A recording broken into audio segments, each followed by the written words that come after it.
Remember, way back when, March, when we used to be able to go places like the mall, and you'd walk by a store called Cinnabon, and you get that amazing smell and incredibly rich flavor? Well, we can't do any of that anymore, but that's no worry, because I think our family recipe puts it to shame. I'm going to share it with you now. Okay, so like all baking recipes, this one you actually want to follow the rules, mostly so grandma doesn't get mad at you, but also it really makes a difference in the order of operations and the time in between. So starting yesterday around 3 o'clock in the afternoon, we made our dough, punched it down a couple times after a few hours of proofing until we were ready in the night to start making our cinnamon bun lug. So to do that, we just split our dough ball in half, rolled it out, slathered on some butter, some brown sugar, some cinnamon, all that good stuff, and started to roll it into our log.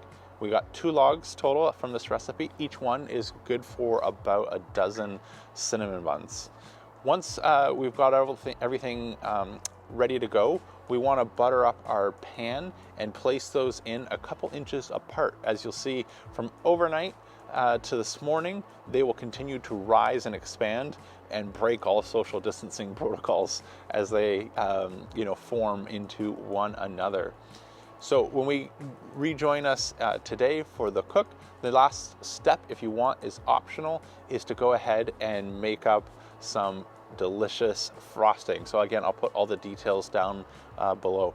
So you have 2 options here. If you're a frosting person like me, the cinnamon bun style, this recipe and process is for you.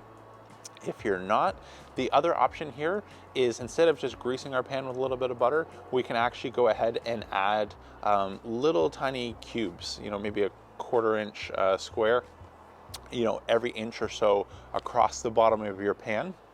Then cover your pan with a thin coat of brown sugar, evenly spaced all over. Then put in your cinnamon buns, and then you bake them the exact same way, and then flip them out of the pan, and you get an awesome, sticky mess treat that kids absolutely love. So I'm not showing that on the camera today, but it's just as easy to modify the recipe for that outcome if you want that instead of the normal frosted cinnamon bun. All right, let's get started for cleaning out our dough and getting ready to install the DoJoe. So I am out from my last cook down to almost nothing. Just go ahead and shake that out, and we'll clean out the ash.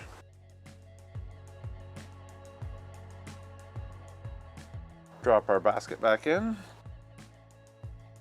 Add some fuel. Just gonna remove some extra big pieces. I found there's not really a great way to turn off the DoJoe and not lose all that charcoal, which is what we saw inside the basket from the last time I used it. So I'm going to save a few of these bigger pieces. That'll be more than enough for the 350 degrees we need for about half an hour. All right, let's fire it up.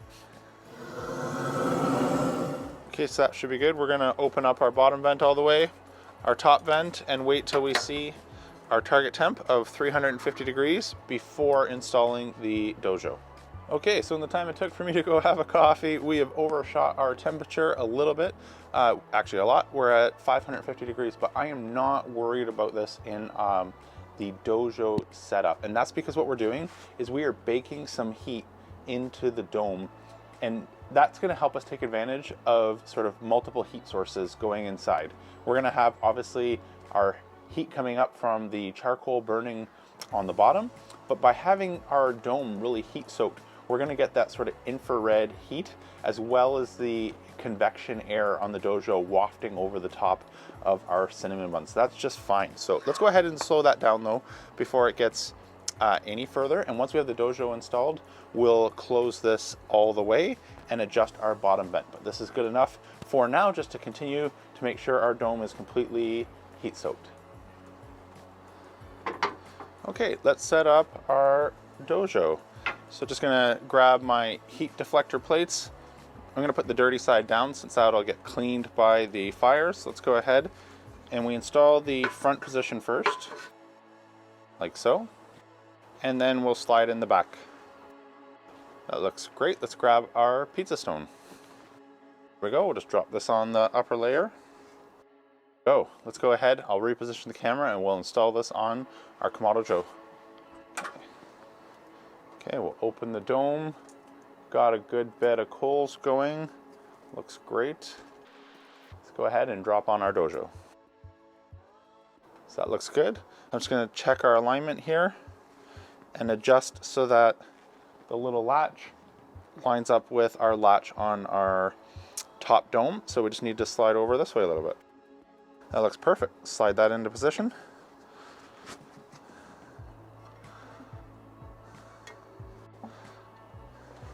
Now we can go ahead and close the top vent, and we'll adjust the bottom vent to 1 finger. Very tight 1 finger. And that should work out to about our 350 degrees. We'll give it a couple minutes to stabilize. Okay, so our buns are ready to go on. They actually rose a little bit more than I was expecting, especially this one. And that's just gonna touch the top of the dojo, so that's no problem. So I'm just gonna top load these and we will close the latch back up once they're in. So let's go ahead, open our dome, drop in our buns, and I'll relatch that. So those should be good for about 20 minutes, but we're gonna check the temperature. We're looking for an internal temperature of 190 degrees Fahrenheit on the thickest part of the bun. Okay, it's been 20 minutes. Let's go ahead and check our internal temperature. I think these are still gonna need a little bit more time, but let's give that a look.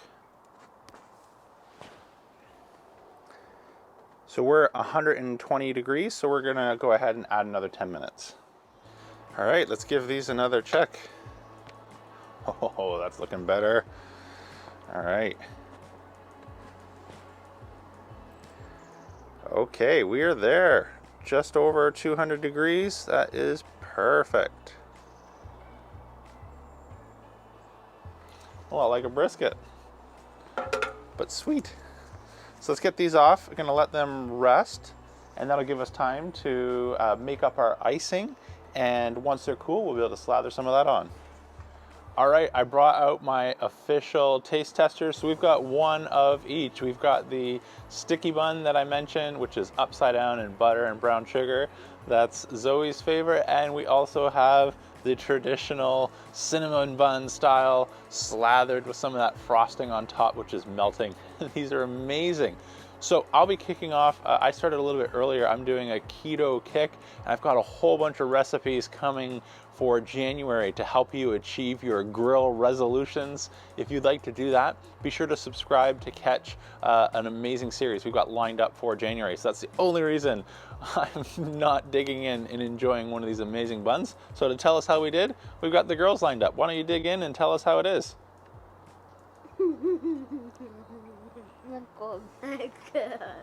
That's good? Mm-hmm.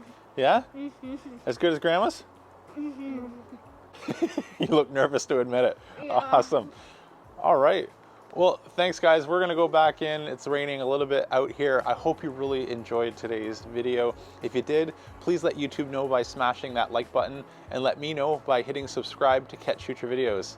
Until next time, I'm James from Smokin' Dad BBQ signing off. And remember, don't be afraid to fire it up.